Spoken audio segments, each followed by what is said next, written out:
Hai Sobat Freaks, balik lagi ke channel Berkebun bersama Eros.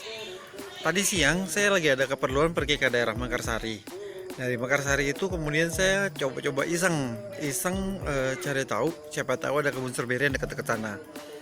Ternyata begitu saya buka di Google Maps, ada muncul satu kebun yang letaknya dekat juga sih di daerah Gunung Putri. Saya penasaran, saya coba samperin. Ternyata kebun stroberi itu unik banget teman-teman. Jadi stroberi itu nggak hanya bahas masalah buah, bibit, atau wisata. Nah, kebun ini spesial banget. Di sana berbeda banget dengan kebun-kebun lainnya. Mau tahu seperti apa? Yuk kita saksikan sama-sama ya.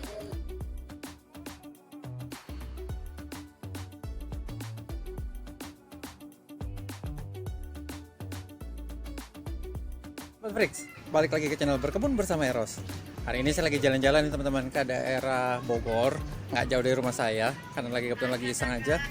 Ternyata ada satu kebun stroberi yang deket banget dari rumah saya. Itu di daerah Gunung Putri, daerah sini Gunung Putri, menuju ke arah Indosemen. Di belakang saya itu Indosemen. Nah, ini ternyata ada satu kebun, itu spesial banget teman-teman. Jadi bukannya kebun wisata, tapi ini kebun adalah kebun apa namanya, kayak kelompok kampung ramah lingkungan. Nih saya lagi bersama yang ngelola Ibu Sri. Ibu Sri juga member di grup stroberi, tapi nggak tahu yang pecinta stroberi kayaknya. Nah, ini saya mau kasih tunjuk teman-teman nih, bahwa stroberi itu bukan hanya bisa dijadiin hobi, bukan hanya bisa dijadiin bisnis saja, tapi bisa dijadikan apa ya namanya, kesenangan bersama untuk menghasilkan buat bersama juga teman-teman. Nih kebunnya nih. Sayang pas saya datang itu buahnya udah keburu dipetikin ya Bu ya. Oh. Ini asal mulai dari mana Bu?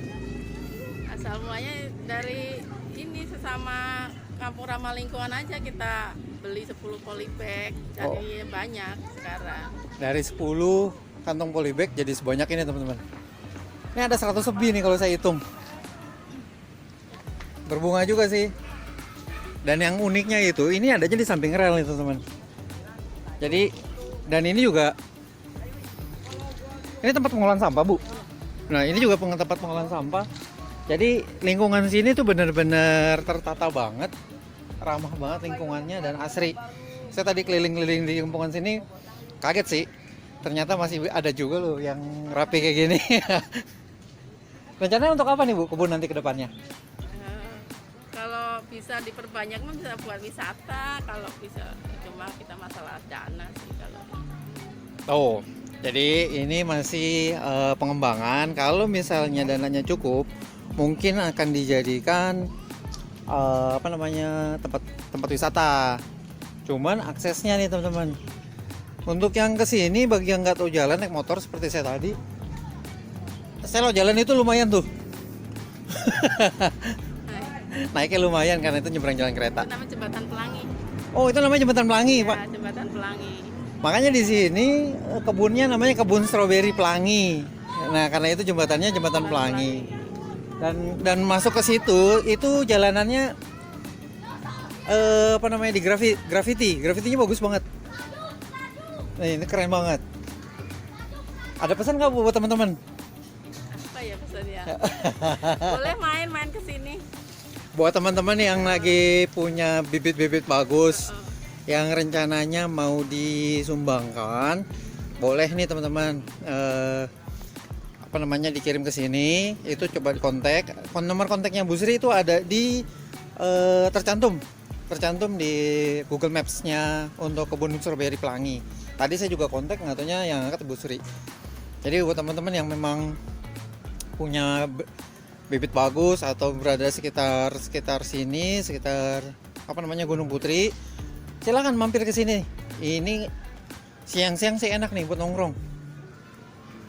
Pertama saya lihat ini, saya kira restoran loh Bu. Iya. Saya kira restoran beneran. Gambarnya ya. Dari foto yang diupload itu saya kira restoran juga. Tapi emang lingkungannya asri sih, makanya saya pikir wah keren sih ini. Ayo teman-teman, jangan ragu-ragu lagi main ke sini ya. Teman-teman yang dekat daerah Bogor, daerah Gunung Putri, atau daerah saya sana, Mekarsari, Jonggol juga bisa nih dekat ke sini. Saya aja nyampe ke sini dari Jakarta. Oke. Dekat akses pintu tol Gunung Putri. Oh ya, Ya. biar nggak bingung itu dekat akses pintu tol Gunung Putri. Jadi teman-teman begitu keluar pintu tol, langsung ambil ke kanan ke arah Cibinong, arah Citerep. Nggak jauh dari situ nanti ada Alfa Midi, ada jalan besar, ada lampu merah, belok kiri. Itu. Tapi kalau mobil taruh di mana ya? Mobil bisa sebentar kalau bisa lewat sini bisa sih. Ke bawah. Tapi jalan akses masuknya nggak tahu. Jalan sono Alfa Midi, depan Alfa Midi. Ya kalau buat teman-teman yang bawa mobil, biar nggak bingung, coba kontak Bu Yuli, Bu Sri untuk janjian dulu. Jadi teman-teman nanti nggak bingung untuk akses masuk ke sininya. Kalau naik motor sih gampang. Itu.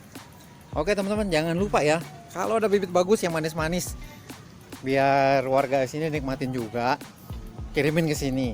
Atau kalau nggak, bawa langsung sambil main teman-teman. Kebetulan kali ini saya nggak ada persiapan, jadi nggak bawain bibit. Mungkin nanti suatu saat saya akan balik lagi bawain bibit yang kira-kira bagus untuk di sini. Oke teman-teman, itu aja. Sampai jumpa lagi di episode yang lainnya. Jadi ini sebenarnya kebun ini dulunya adalah tempat sampah teman-teman, atau bukan tempat sampah sebenarnya, tapi warga main sembarangan buang sampah di sini sembarangan. Nah kemudian sama warga di sini ada beberapa orang itu dikelola, kemudian sampahnya itu dibersihkan dan dibakar. Ini akhirnya jadi tempat pembakaran sampah untuk warga sini. Nah sumbangannya atau iuran sampah itu dikelola dan dibentuk kebun ini teman-teman. Makanya ini kebun spesial banget nih, betul Bu? Iya. Nah ini kita mau kenalan dulu nih sama penggerak-penggeraknya nih, biar teman-teman juga pada tahu. Yuk, ya.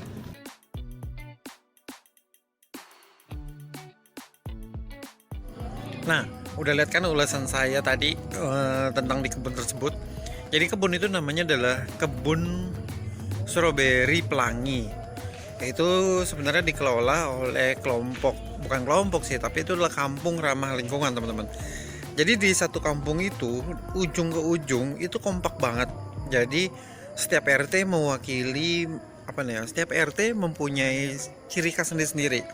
Kebetulan di RT 1 itu yang saya datangin itu adalah fokus ke stroberi, kemudian ada lele, ada magots, dan juga ada labu madu. Nah, tempatnya itu menarik banget. Di samping jalan rel kereta, kemudian ini ada sungai kecilnya, juga ada ada jembatan. Jadi jembatannya itu tinggi, bentuknya kayak pelangi, makanya dinamakan itu adalah jembatan pelangi. Dari situ juga lah yang jadikan ide namanya adalah kebun stroberi Pelangi. Nah, yang saya suka dari tempat itu, ketika saya ngobrol-ngobrol sama pengelolanya, barulah ini juga sebenarnya nggak terpikir sama saya sih sampai saat ini. Baru kali ini aja saya jadi langsung wah, kaget banget sama hal ini.